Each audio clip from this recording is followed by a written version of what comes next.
Bonjour, cette conférence va parler du sujet de l'Holocauste, le sacrifice d'Isaac, partie 2. Je vais donc répéter les citations de mon livre, Abraham l'Hébreu, ministre de Dieu. Et l'Holocauste. Après ces paroles, Dieu mit Abraham à l'épreuve et lui dit « Abraham !» Et il répondit « Me voici !» Dieu reprit « Prends ton fils, ton unique, celui que tu aimes, Isaac, va-t'en au pays de Moria et là, offre-le en holocauste sur l'une des montagnes que je désignerai. » Il faut considérer cela comme un privilège, un grand rapprochement du Créateur, une épreuve difficile que le patriarche a surmontée, prouvant ainsi à son Créateur sa confiance aveugle, comme si, en respectant l'ordre divin de partir, l'Ech Lecha, de sa terre natale, il s'était rapproché de Canaan, tandis qu'en respectant le deuxième ordre divin, l'Ech Lecha vers la montagne de Moria, il s'était sanctifié à son approche, sur le lieu même qui servait par la suite d'emplacement au temple de Jérusalem. C'est pourquoi cet acte lui a valu le nom de ministre de Dieu. En holocauste se dit en hébreu Haola, l'offrande, et vient contrebalancer à Ela, le serment, qu'Abraham a prononcé par celui-ci. Car l'Haola en hébreu, Ola, monte vers les cieux.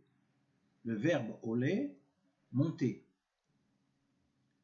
Tandis que la Haéla, le serment, est un pacte divin qui descend vers les hommes.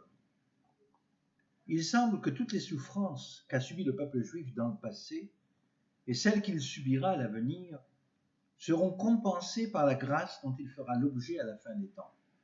De quel serment s'agissait-il ? Celui par lequel le patriarche s'était engagé à sacrifier son fils Isaac, dont il venait d'apprendre la naissance, la conception, en échange de la résurrection des âmes des gens de Lot à Sodome et Gomorrhe, que l'Éternel avait détruit dans les villes maudites. Abraham se leva de bon matin, sella son âne, et amena ses 2 serviteurs et son fils Isaac. Il fendit du bois pour l'Holocauste et partit pour aller au lieu que Dieu lui avait indiqué. De bon matin, pour dire que celui-ci n'a pas dormi toute la nuit et que le matin est le moment approprié pour les sacrifices et la prière. L'un compense l'autre. Matin se dit boker, racine baka, qui signifie animaux, mammifères, le matin étant donc propice aux sacrifices animaux. C'est là son âne, afin d'indiquer que malgré le statut d'un individu, encore est-il fait de matière. Il doit s'élever au-dessus de sa condition pour atteindre le niveau de spiritualité qu'implique un acte aussi surréaliste qu'est le sacrifice de son fils. Et amena ses 2 serviteurs et son fils Isaac. Pourquoi Abraham a-t-il donc pris avec lui Eliezer et Ismaël, comme le dit le Midrash, la tradition orale? Il se peut qu'ils représentent les 2 instincts d'Abraham. L'instinct du bien qui conseille à Abraham de faire tout ce que lui commande Dieu, serviteur de Dieu, c'est donc le sens du nom Eliezer, Dieu me vient en aide. Et d'un autre côté, l'instinct du mal qui lui souffle à l'oreille. Ne respecte pas la sentence et l'ordre divin. C'est un ordre illégitime, tel l'ordre que tu avais jadis contesté, celui de détruire les justes et les impies ensemble. Ismaël, au sujet duquel il est dit « et il sera sauvage, paierait », car la divinité Élokut, représentée par la lettre Aleph en fin de mot, est révélatrice de son attitude à l'égard des préceptes divins. Il se peut que ce jour-là, jour du sacrifice d'Isaac, l'attribut de justice pesait lourdement sur le patriarche et qu'il désirait un jugement équitable. Il a donc occasionné et provoqué la présence d'un accusateur et d'un défendeur. Ismaël servait d'accusateur, c'était facile car il n'aimait pas son frère Isaac, et Eliezer servait de défenseur et d'avocat. Durant tout le voyage, les 2 acolytes se taisaient et leurs ministres d'en haut plaidaient pour et contre. Les mondes supérieurs étaient tous à l'écoute et en attente de ce qui allait arriver, à savoir qu'un humain, soumis inconditionnellement par son intelligence et sa compréhension au commandement divin, au point d'obtempérer à un ordre illégitime, allait de ce pas procéder à un sacrifice humain, qui plus est, un père allait sacrifier son fils. Cela était inédit. Le jugement dura pendant 3 jours laborieux. Abraham espérait qu'il serait exempté de réaliser son vœu, le sacrifice d'Isaac, en contrepartie de la résurrection des âmes des gens de Lot à Sodome et Gomorrhe. Il comptait sur la grâce divine. Et son fils Isaac, il fendit du bois pour l'Holocauste. Pour sauver son fils, il prit la flore, le bois, à témoin. Il est dit à propos du temple de Jérusalem, 3 fois la descendance verra la face de Dieu sans les mains vides, car les arbres sont parfaits pour les sacrifices et les dons de remerciement.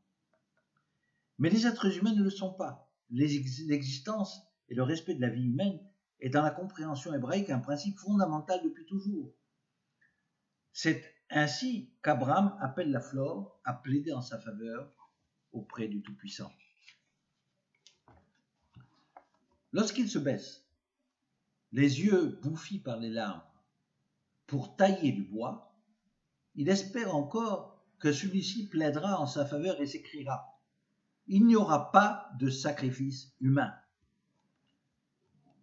Et parti pour aller au lieu que Dieu lui avait dit. Le 3e jour, Abraham, levant les yeux, vit le lieu de loin. De loin se dit en hébreu merachok, et peut être lu de la même manière sur le plan étymologique, marachok, c'est-à-dire l'amertume de la loi. À savoir combien est amère la réalité du jugement qui pèse sur Abraham. La même inquiétude et amertume pèse sur l'enfant Moïse lorsque sa mère le livre aux aléas des eaux du Nil. Là, l'enfant est suivi des yeux par sa sœur, Myriam. Comme il est dit, la sœur de l'enfant se tint au loin, merachok, sachant que le destin de l'enfant serait amer et que le jugement divin délibérait sur l'amertume de sa destinée. Et Abraham dit à ses serviteurs : restez ici avec l'âne, moi et le jeune homme, nous irons jusqu'à là-bas, nous nous prosternerons et nous reviendrons vers vous. Abraham prit le bois pour l'Holocauste, le chargea sur son fils Isaac et prit en main le feu et le couteau, et ils marchèrent tous deux ensemble. Le feu est la spiritualité et l'aptitude à saisir la divinité qui brûle en nous. C'est la sagesse sans laquelle l'homme ne peut atteindre les hautes sphères de spiritualité qui lui permettent de comprendre les secrets de la création. Le couteau, c'est l'instrument de dîme, de justice, qui met fin à la vie et qui avale le destin de sa victime. Il se dit en hébreu ma'achelet, racine des mots ochel, nourriture, manger, et kalé, c'est-à-dire détruire, comme il est dit sur le mont Sinaï à l'occasion du veau d'or. Et vous vous perdrez parmi les gentils, et je vous mangerai, achalé, dans le pays de vos ennemis, et encore, autre part, éloignez-vous de cette communauté, et je les détruirai, achalé, otam, en un instant. Dans l'estomac, l'instrument de base, le yesod, se trouve le processus de consommation des aliments qui dégage de la chaleur et avale les aliments. Or ici, il s'agit plutôt de la sagesse du feu, dans l'attribut de base, la compréhension selon laquelle nous sommes faits à l'image des animaux et que le feu de la bestialité brûle en nous, sujet du sacrifice à cette occasion. Alors Isaac, parlant à Abraham, son père, dit : « Mon père » et il répondit : « Me voici, mon fils. » Isaac reprit : « Voici le feu et le bois, mais où est l'agneau pour l'Holocauste ? Nous ne saurons jamais ce que pense l'animal que l'on va sacrifier. Mais cependant, les pensées d'Isaac sont les suivantes. Voici le feu, sagesse humaine, la vitalité de la pensée qui brûle en nous, et le bois, c'est l'intelligence humaine, car comme celui-ci, elle attise la sagesse et l'incite à réfléchir, comme le bois qui attise le feu et le nourrit. La flamme est le savoir, la synthèse des deux. La lumière qu'engendre tout processus de réflexion, et elle devient une nouvelle réalité comme l'enfantement. Isaac demande donc dans sa naïveté. Où est l'agneau offert en offrande?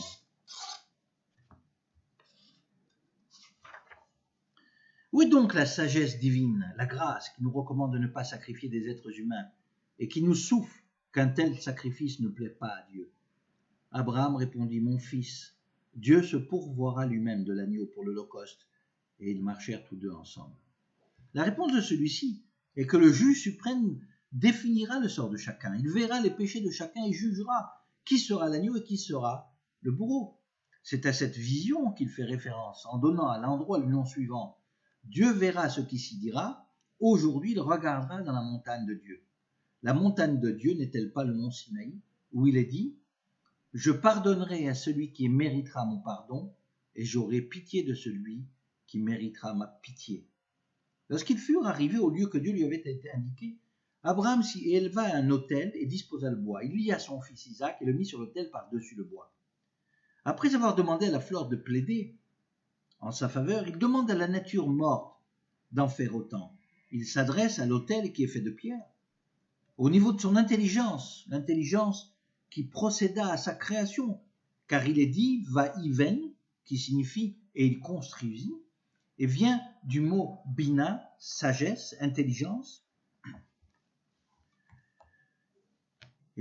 car il est dit les enfants d'Israël viendront porter en offrande et en sacrifice pour participer à la construction du temple dans cet endroit même des cèdres du Liban et des pierres qui serviront à bâtir la muraille de celui-ci. Ils interposeront à tour de rôle, rangée par rangée, de façon que la nature morte et la flore participent ensemble à sa construction. Ils seront présents lorsque les enfants d'Israël apporteront des offrandes et lorsque les Kohanim sacrifieront des animaux vivants en l'honneur du Tout-Puissant. Comment peuvent-ils assister à un sacrifice humain sans plaider sa cause? L'Holocauste se dit en hébreu misbeach, c'est-à-dire mezake bisrouyot briat achai ve chesronotav. C'est ainsi que j'interprète sur le plan étymologique. Et cela signifie octroyer des droits acquis à la création des êtres humains et à leurs défauts. Il permet la résurrection des âmes dont le corps a été brûlé pour la sanctification de Dieu, al-Kiddush Hashem, et la réparation des êtres vivants et de leurs défauts. Il est écrit « Et le feu de l'autel le consumera ». C'est le lien entre le passé avec le sacrifice d'Isaac et l'avenir avec la réparation des moutons de Jacob, bariolés, coloriés, tachetés, ainsi que le travail sacré des sacrifices qui seront à nouveau sacrifiés dans le temple. En effet, le terme « consumera » se dit en hébreu « tukad » et le sacrifice se dit « akeda ». Et c'est une révérence, une kida, à Dieu, la reconnaissance de sa royauté. Voici l'ordre des travaux. Sacrifice d'Ola, de racine Avla, le crime. Sacrifice de Khatat, racine du mot Chet, péché. Sacrifice d'Hacham, du mot Hashma, culpabilité. Sacrifice de Milouim et sacrifice d'Holocauste, Shlamim. Il est écrit, puis Abraham étendit la main et prit le couteau pour égorger son fils. La main est lourde. Elle refuse d'exécuter un ordre illégitime, ôter la vie d'un innocent, afin de respecter le vœu d'Abraham, qui a promis de sacrifier à Dieu son fils, si celui-ci lui consacrait les âmes des gens de Lot, âmes de mêmes origines que celles du patriarche, à Sodome et Gomorrhe, dans leur vie future. Chaque geste est détaillé lourdement, comme pour décrire l'éternité qui sépare l'un de l'autre. Mais le moment arrive où il faut respecter ses engagements. Il insiste sur la perfection de la mitzvah dans son exécution afin de réussir le sacrifice et afin qu'elle bénéficie à la résurrection des âmes tourmentées de Sodome et de Gomorrhe. Il se souvient du Midrash où il est dit à propos de Caïn. Au bout de quelque temps, Caïn présenta à l'Éternel une offrande des fruits de la terre et Abel de son côté en fit une des premiers-nés de son troupeau et de leur graisse. L'Éternel porta un regard favorable à Abel et à son offrande, mais il ne porta pas un regard favorable à Caïn et à son offrande. Abraham exécute donc cet ordre divin à contre-cœur, tels les repentis qui font des mitzvot sans conviction. La force qui les guide est de même nature, c'est la providence divine qui prend en compte à leur profit les bienfaits de leurs ascendants et de leurs descendants. Caïn a peut-être perçu un éloignement de Dieu par rapport à son offrande, non pas parce que les fruits de la terre sont moins appétissants que le premier-né du troupeau, mais peut-être parce que les fruits de la terre sont immergés des âmes qui ont péché plus que d'autres dans leur vie antérieure et doivent encore pendant longtemps purger leur peine avant d'être autorisés à se transporter dans un corps animal et à être sacrifiés à l'intention d'un dernier passage au stade humain. Tandis que le sacrifice animal d'Abel permettait à des âmes déjà purifiées par leur longue station dans la pierre et dans la flore de passer au stade humain grâce à leur consécration et par le biais du sacrifice dans le respect de l'ordre divin. D'autant plus qu'Abel avait procédé à la sanctification de l'animal pour des raisons qui prouvaient sa vive compréhension des traditions et coutumes ancestrales, puisqu'il avait en tête la vision future de la consécration à Dieu des premiers-nés d'Égypte, au souvenir desquels nous fêtons 4000 ans après le Pidion, le rachat du premier-né. Alors l'ange de Dieu l'appela des cieux en disant « Abraham, Abraham !» Il répondit « Me voici !» L'ange reprit « Ne porte pas la main sur l'enfant et ne lui fais aucun mal, car je sais maintenant que tu crains Dieu et que tu n'as pas épargné ton jeune enfant, ton fils unique. » Il est écrit des cieux, car l'envoyé du ciel n'a pas eu le temps de descendre réaliser sa mission. Il a fallu donc précipitamment intervenir d'en haut, afin d'éviter la tragédie. Ou bien, parce qu'après 3 jours de dilemme terrifiant et de consécration intérieure, Abraham se trouve dans un degré de spiritualité si élevé pour un homme commun de chair et d'os, que son acte le situe au 2e ciel, là où les instincts sont les plus forts, le monde des instincts dans lequel le jugement d'Isaac se déroula. L'univers entier et tous les mondes supérieurs sont suspendus dans l'attente de voir ce qui va se passer. Le terme « tu n'as pas épargné ton fils » se dit en hébreu lo chassarta, racine du mot chocher, qui signifie obscurité. Les lettres shin et samer s'interchangent, car cet acte marque la suprématie des forces de la lumière et de l'intelligence sur celle de l'obscurité et l'obscurantisme. De même, le terme jeune enfant qui se dit nahar, qui en hébreu fait manifestement référence à la masculinité des âmes des enfants d'Israël qui se perpétue de génération en génération et qui est bien celle qui combat les forces du mal et de l'obscurité en évoquant le souvenir de l'histoire de l'humanité et le but de la création divine dans le cadre de l'éducation des adolescents. Car si on inverse les lettres shin et sin, on obtient le terme lo shacharta, c'est-à-dire tu n'as pas oublié, lo chassarta, lo chasharta, lo shacharta, tu n'as pas oublié. C'est le souvenir du passé et du pacte établi entre l'homme et son créateur. Il est écrit plus loin, Abraham, levant les yeux, remarqua derrière lui un bélier retenu dans un buisson par les cornes, et Abraham alla prendre ce bélier et l'offrit en holocauste à la place de son fils.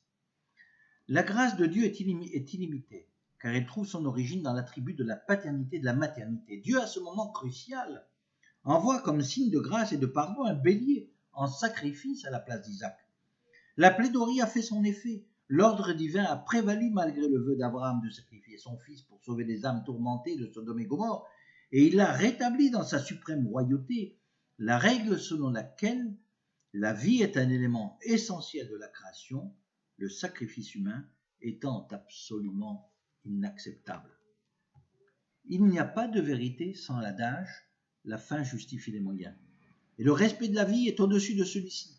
Cela peut paraître bénin aujourd'hui, mais à l'époque, ce fut une révolution dans les idées, car toutes les civilisations pratiquaient le sacrifice humain qui était ancré dans les mœurs.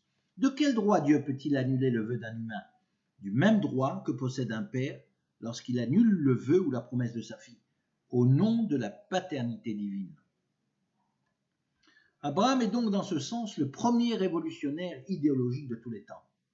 Seul le sacrifice animal est autorisé, et nul homme croyant et respectueux de la royauté divine est autorisé à ôter la vie de son prochain, ce qui rend dérisoires et marginaux les assassins du djihad dans le monde qui pratique à cet égard une croyance rebelle.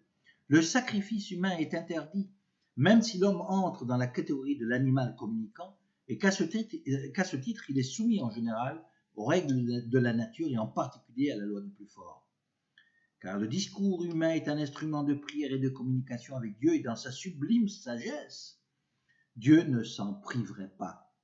C'est d'ailleurs l'argument de force de la plaidoirie d'Isaac, que l'argument selon lequel le sacrifice aurait privé Dieu de la prière de celui-ci, afin d'ôter tout doute à ce sujet, il est dit, un soir qu'Isaac était sorti pour méditer dans les champs.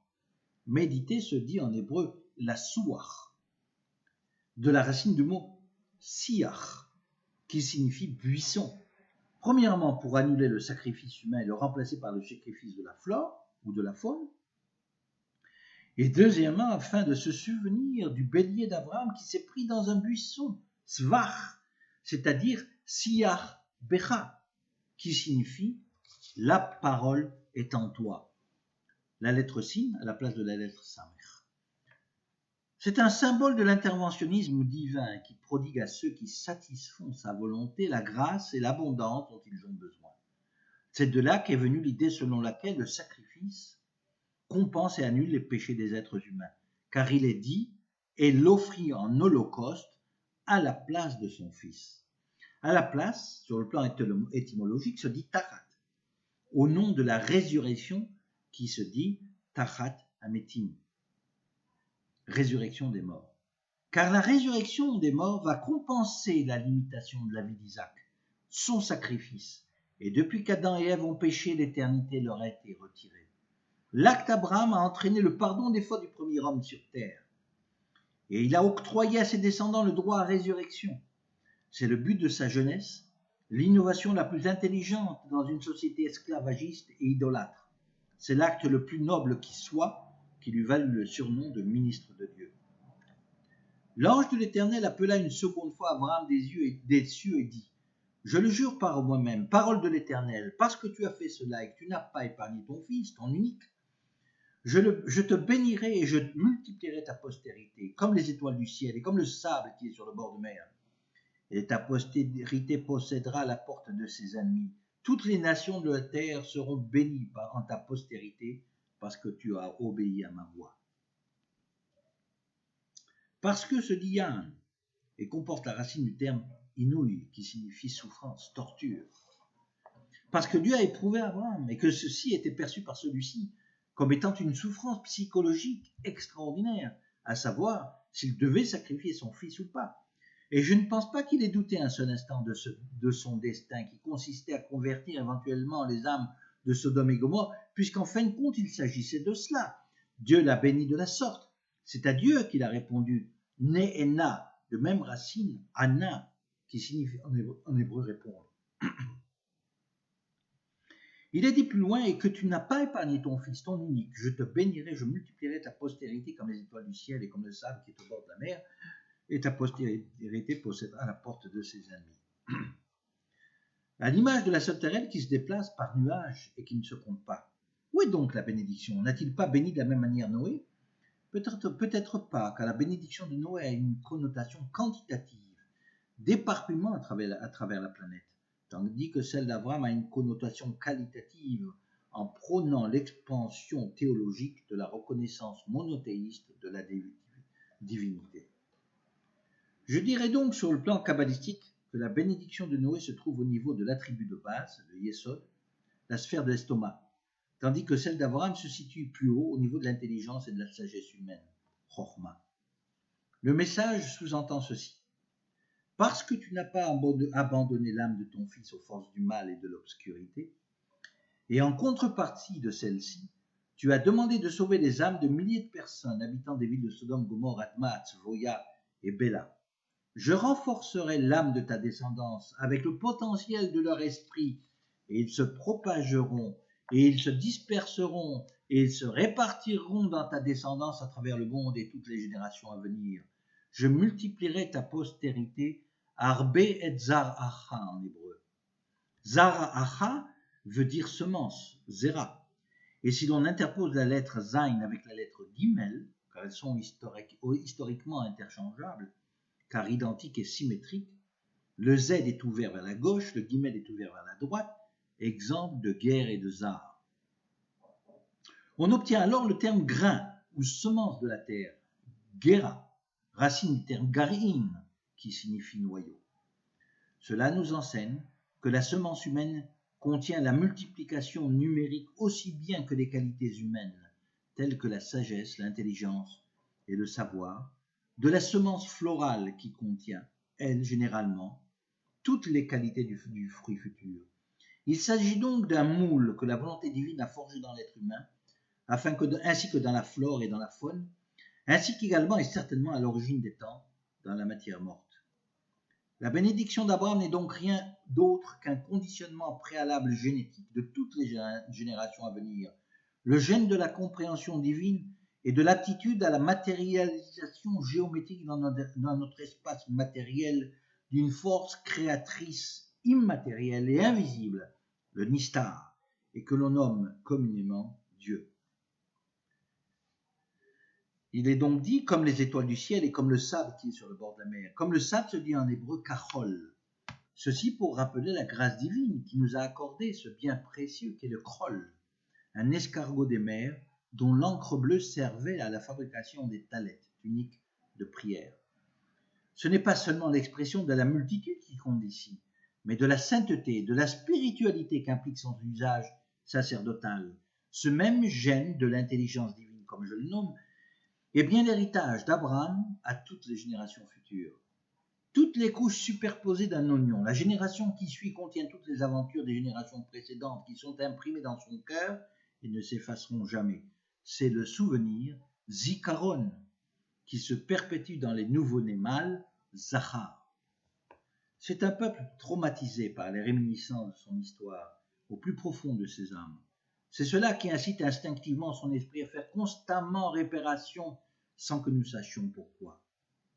Il est écrit « Toutes les nations de la terre seront bénies en ta postérité parce que tu as obéi à ma voix ». Quoique cela constitue bien évidemment un message universel, il n'en reste pas moins que le message est de nature à différencier les uns des autres, les étoiles du ciel, du sable, du bord de mer. Car les étoiles sont d'un haut niveau de spiritualité, tandis que le sable est foulé à nos pieds. Cette dualité de la condition humaine qui pousse les uns à regarder vers le firmament et les autres à chercher dans le sable se traduit par le terme Ekev, parce que tu as obéi à ma voix. Le Akev étant bien évidemment, le talon qui foule le sable. Parce que tu as suivi mon commandement, mais dans le secret du Nistar, cela signifie que tu as fait suivre les âmes de Sodome et Gomorrhe pour réparer leurs fautes. Cela signifie que tu as écouté ma voix et tu as suivi mon commandement, qui consistait à sacrifier ton fils afin de compenser les âmes de Sodome et Gomorrhe et de les racheter. Pidion. Dieu dit, prends ton fils, ton unique, Dieu, celui que tu aimes, Isaac, va-t'en au pays de Moria et là offre-le en holocauste sur l'une des montagnes que je te désignerai. Ton unique, comment ? Nous savons très bien qu'Isaac n'était pas le seul enfant d'Abraham. Celui-ci aimait également Ismaël, qu'il avait eu d'Agar, la servante de Sarah, puisqu'il répondit à Dieu en disant « Puisse Israël vivre auprès de toi ». Mais Dieu a décidé de mettre à l'épreuve le patriarche. Il lui commande de sacrifier son fils Isaac, un unique enfant, en échange de la résurrection future de toutes les âmes de Sodome et Gomorrhe. Et Dieu insiste comme s'il parlait à un enfant. Prends ton fils, ton unique, par rapport aux milliers d'âmes que je vais te consacrer. Comme s'il vérifiait que celui-ci comprenait bien l'importance du sacrifice et s'assurait qu'il ne reviendrait pas sur sa parole. Celui que tu aimes, Isaac, il est vrai qu'Abraham aimait les deux enfants de la même manière, mais le terme que tu aimes se dit en hébreu Ahavta, contient la racine du mot père, Abba, en interchangeant les lettres Vav et Bet. Cela donc fait allusion à la paternité, la Abaout, car père ce qui se dit Av ou Ab, s'entend étymologiquement Elokut Bo, Ab, Elokut Bo, à savoir la divinité est en lui. Comme il est dit à l'origine, il créa l'homme à son image. Il n'y a pas de différence de nature entre la paternité d'un père et celle de Dieu, mais plutôt une différence de degré exclusivement. La paternité humaine transmet les qualités intrinsèques du père lorsqu'il conçoit un fils dans le cas d'une union amoureuse et parfaitement harmonieuse sur le plan hormonal et sentimental. C'était le cas d'Isaac qu'il a conçu avec Sarah, sa bien-aimée. tandis qu'Ismaël fut conçu avec la servante de Sarah à un niveau sentimental bien plus bas, dans la déception d'une stérilité accablante. L'expérience est terrible, elle reflète bien l'attribut de justice que les sages ont donné à Isaac. Le terme de crainte d'Isaac revient plusieurs fois dans le texte. Il rappelle le rire de sa mère à l'annonce de sa naissance. Car le mot rire se dit en hébreu tzrok et est une anomatopée des termes tziduk achok, tzrok, tziduk achok, c'est-à-dire rigueur de la justice. Excès de justice qui se pose la question de savoir est-ce que Dieu est démuni de grâce au point de demander un sacrifice aussi grand. Un homme qui prie pour en sauver un autre s'expose à la justice divine et fait ainsi pardonner les péchés de celui-ci, car dans le fondement de la fraternité et par le biais du principe des vases communicants, il transpose le jugement des uns sur les autres. Il faut donc qu'il soit lui-même un homme intègre, afin de ne pas être jugé à la place de ceux pour lesquels il demande grâce. C'est bien le privilège des rois que de changer justice en justice, grâce en grâce. Peut-être y a-t-il 50 justes au milieu de la ville. Les feras-tu périr aussi, et ne pardonneras-tu pas la ville à cause des 50 justes qui sont au milieu d'elle?